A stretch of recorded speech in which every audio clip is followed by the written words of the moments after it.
Hello, my friends. My name is Mindy, and I have lost over 120 pounds on Wegovy, Mounjaro, semaglutide compound, and I am now back on Wegovy again. This week, I just want to do a little bit of a check-in. It's been kind of a crazy week for me. Last weekend, we had Abby's second birthday party, and I will definitely be sharing some footage with you guys of that party. She has gotten so big, and she is just every bit of 2 years old, and we had a fantastic time celebrating her party with everybody, and I love her so much. But she's getting so big. If you've been around for a while, you probably remember when she was born. Yeah, it's been a lot. I did a lot of cooking and a lot of decorating and a lot of, and I am still tired. So I just wanted to kind of do a little bit of a, I don't know, just a life update video, let y'all know how things have been going with me with the weight loss. This is my 5th week. Yeah, this is week 5 of my most recent cut. And I did decide to lengthen this cut to 8 weeks instead of 6 because that will take me right up to when I go on my trip to California. So I only have 3 more weeks of this cut before I'm done. Things have been going really well this cut. I want to talk through kind of my weight loss results and what my weight loss has looked like throughout this cut, in spite of the fact that I had kind of a relapse into some old habits, and things have been going really well with counseling and working on my food addiction recovery workbook. If you don't know what I'm talking about, definitely check out my video from a couple weeks ago where I kind of fill you guys in on what's happening with my food addiction journey and everything. If you hear that in the background, I have my slow cooker going for tonight's dinner. I've got some roast beef and gravy in the crock pot, and it's making a lot of noise. I also have my dishwasher going. It's my day off, so it's the day to do all of the things. I'm 2 loads deep into laundry, and yeah.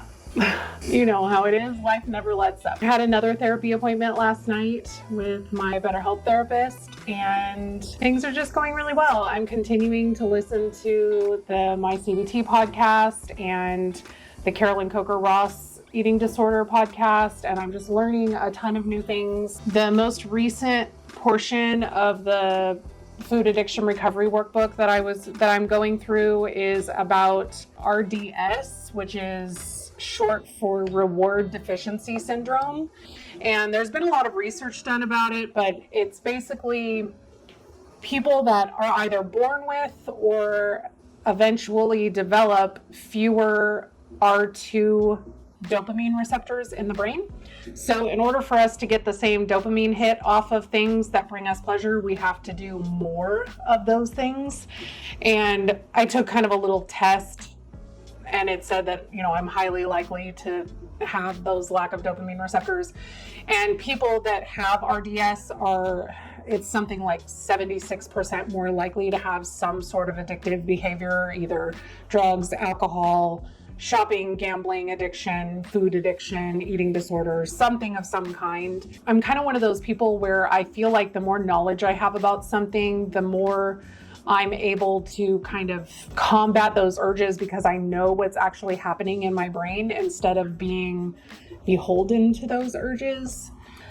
And my therapist has also given me a lot of really good coping mechanisms, and I just feel like I'm in a much, much better place mentally than I was even just 2 or 3 weeks ago. I had the party this weekend, and on Saturday, I definitely did eat a little bit more than I should have at the party in terms of like sugary foods, but I did make the wise decision to stop and grab breakfast on the way there, and I got like a breakfast sandwich with a bunch of meat and eggs and stuff like that so that I would have some protein and not just be eating sugar all day long. So that sustained me at least until the party. But you know, at the party we mostly just had like finger foods and snacky things and then a whole bunch of sugar, as you do at kids' parties, you know.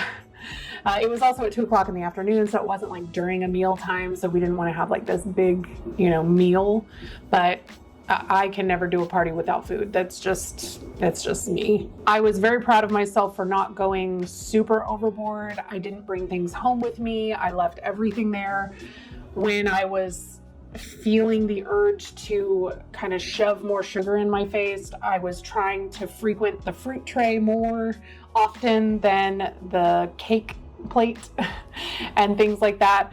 I noticed that a lot of the sugary things that I was trying to eat, when I took a bite, it was either way too sweet or I just wasn't interested in finishing it, which is a huge thing for me because I, in the past, have always had a huge sweet tooth, and I do still love sweet things. It's just they're not holding as much appeal to me as they used to. This week, I also kept my meal plan as simple as I possibly could. I recently tried, and if you can get your hands on them, they are so good. The Oikos Remix. If you've ever seen the Chobani Flips, they're like that, but it's with the Oikos yogurt, which I like a lot better.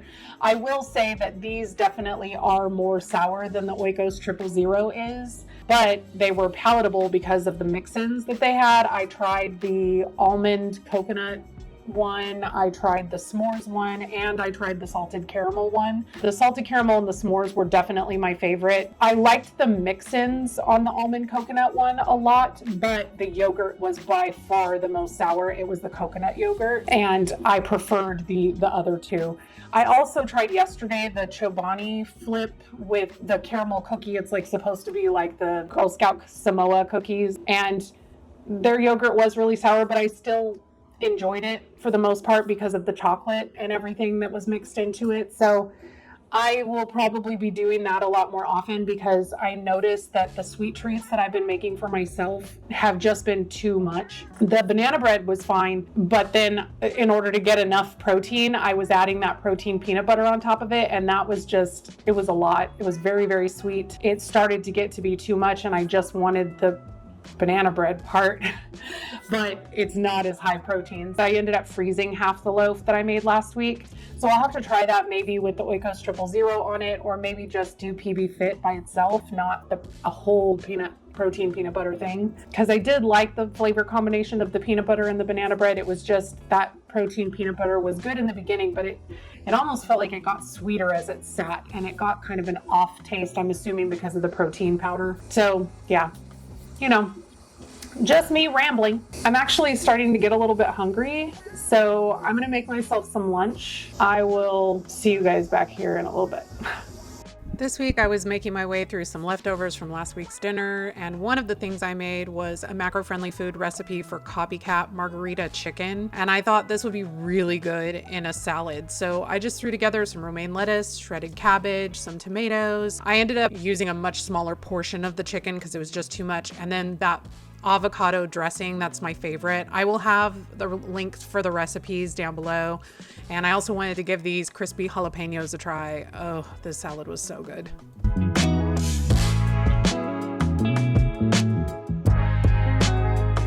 I am very excited about this salad. It's very large. I had to adjust the amount of chicken because the amount of chicken I was going to put in there was just too much chicken. I like to eat my salad with spoons. If you cut everything small enough, then a spoon works really good for eating salad. And then, you know, you don't have to spear things. You just pile them on a spoon. I'm gonna try to get a little bit of everything. I really want one of these jalapeno pieces in here because I've never had those before. Eat a big bite. Mm-hmm. That dressing is so good. Please hold. If you're not seasoning your salad, you're missing out. Mm-hmm. Salads do not have to be boring. My salads never are. But that can make them very high calorie, but this one's only 420 calories. Even with all the yummy things on it. Mm-hmm. Yep. This is the perfect chicken for a salad like this. I like it even better like this than I did plain last week. Yep. Delish. I'm gonna eat my salad. I will probably see you guys later this week so that we can check in about my weight loss and let y'all know how that is going. Because I haven't given you an update in a little while, and I'm excited about what's been happening. Spoiler alert. Goodbye. Good morning. Happy Friday. I can't really say weigh-in day because I weigh every day. And this week, I'm very grateful for that because like the last several weeks, for some reason, even though on Thursday, I eat very similarly to the rest of the week, Thursday, I have a really awesome weigh-in and I'm expecting the same thing on Friday, and I wake up on Friday and I step on the scale, and for no apparent reason whatsoever, my weight skyrockets. Like it went up 1.4 pounds this morning. I'm quite certain that part of that has to do with cortisol levels because of stress. I didn't sleep the greatest last night. I probably didn't drink as much water as I should have yesterday. There's any number of reasons that could happen, but this week for sure it wasn't for no reason because I started my cycle today. We always retain water at the beginning of our cycles as women, if that's a thing that you have. Hormones play a part in it.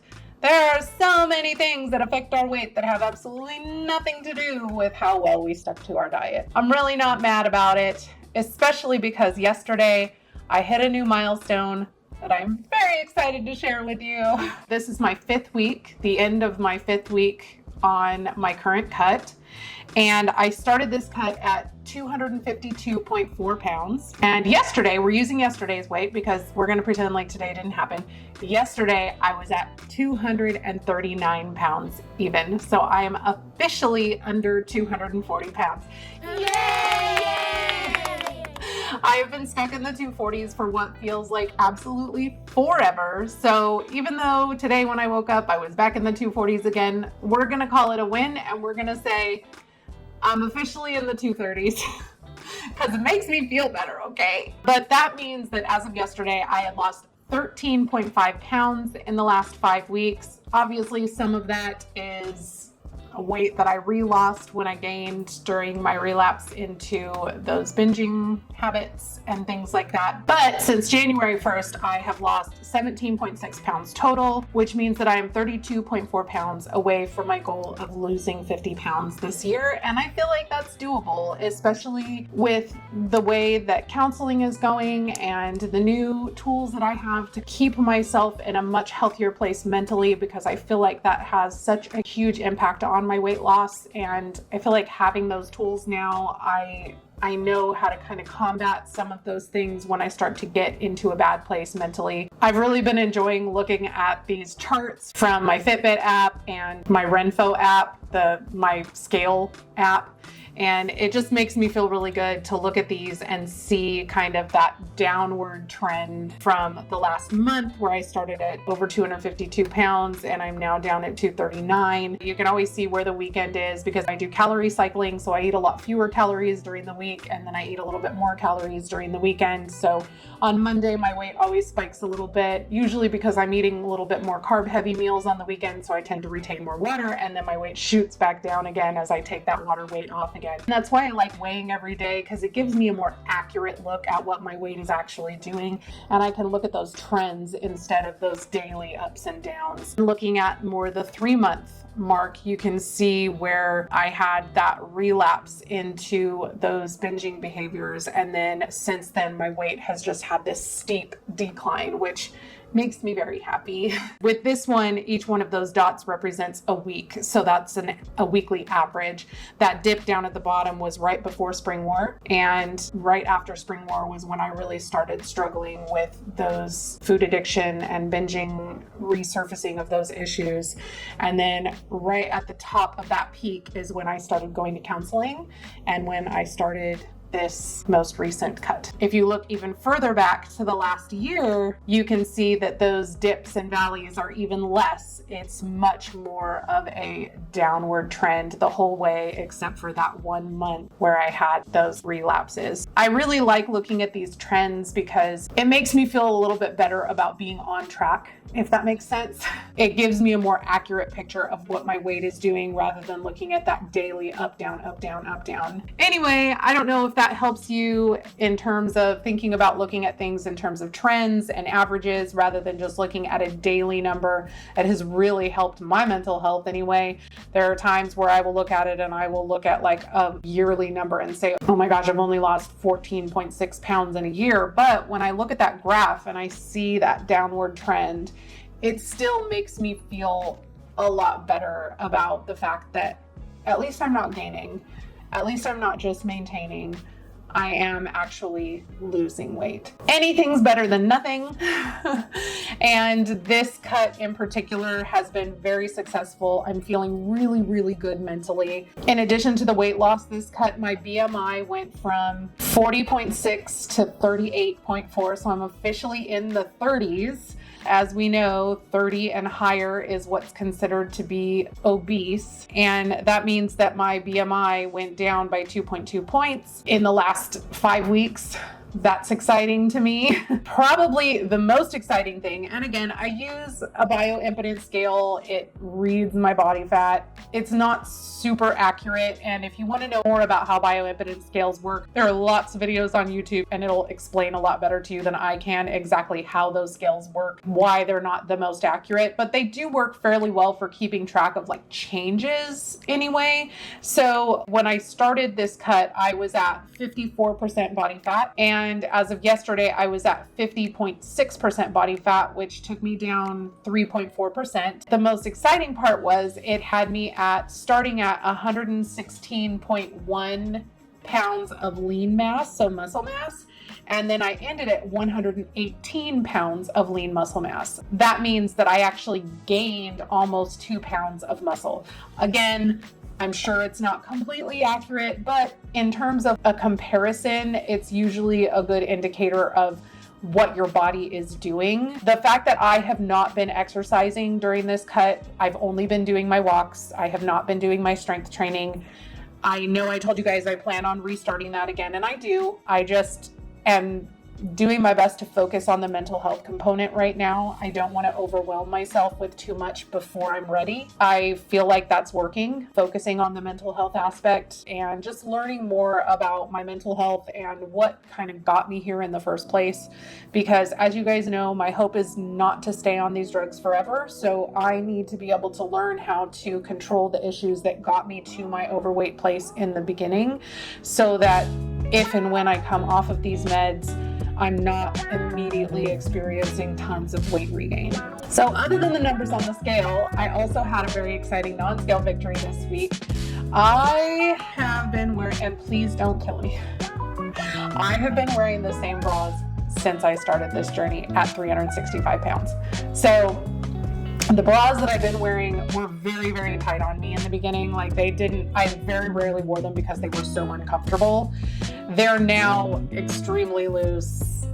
They don't fit well, but I am one of those plus size people where I am big around. So I have a very large rib cage. I've got a large bone structure in general, but I'm fairly small chested. I've always been a B cup, and it is next to impossible to find plus size bras in a small cup size. So I have been trying to find smaller bras that fit me for the last 6 months to a year.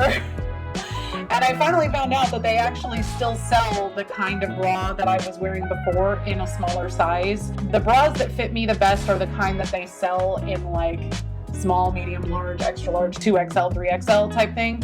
And I was wearing a 2XL before. They're Bali bras, and I'll link them down in the description if you guys are interested. For whatever reason, those just fit me a lot better because it's really hard to find a 42, 44B. The weird part is that even when I do find those, for some reason, a B cup in a 44 is giant. They look bigger than D cups in smaller bra sizes. So I don't understand how bra sizing works.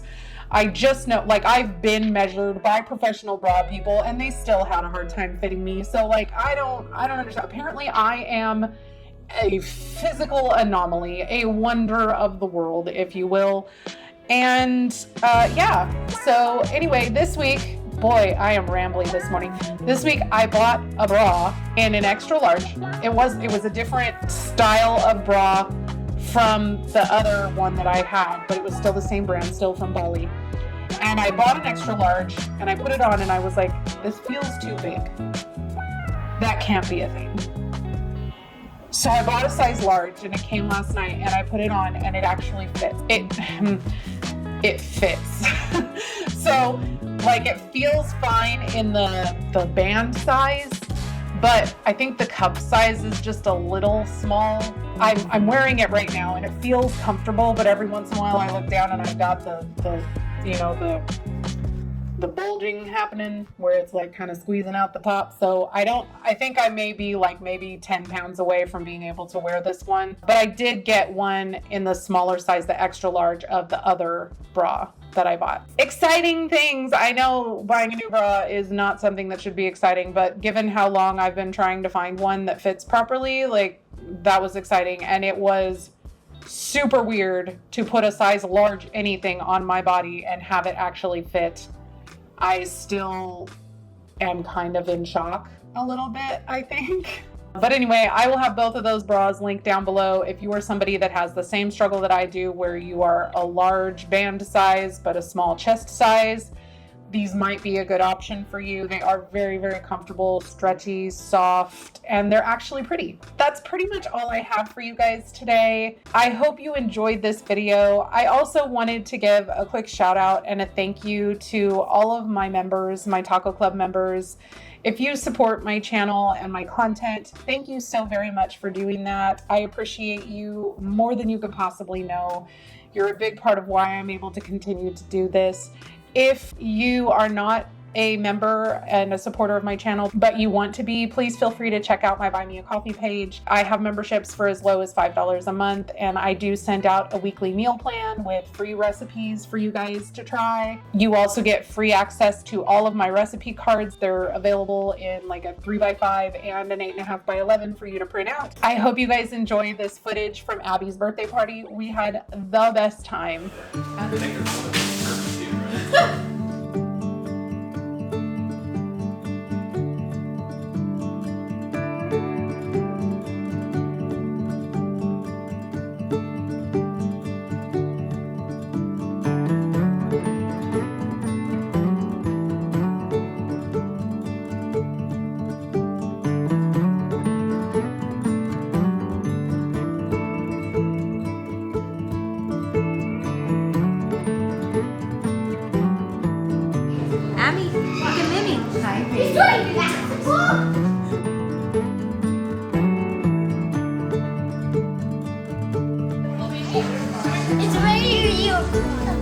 Yeah, we're gonna open it.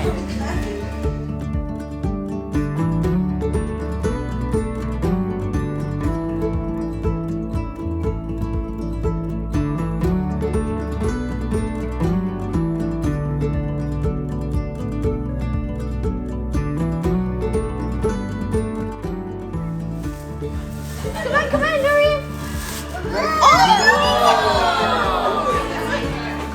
Say thank you, Cece. Say thank you. What's wrong, bud? Yeah, you want them off? That's fine. You can take them off. Good job, baby. Push it off. You can do it. You can do it. Good job, baby. You did it! Yay, she said.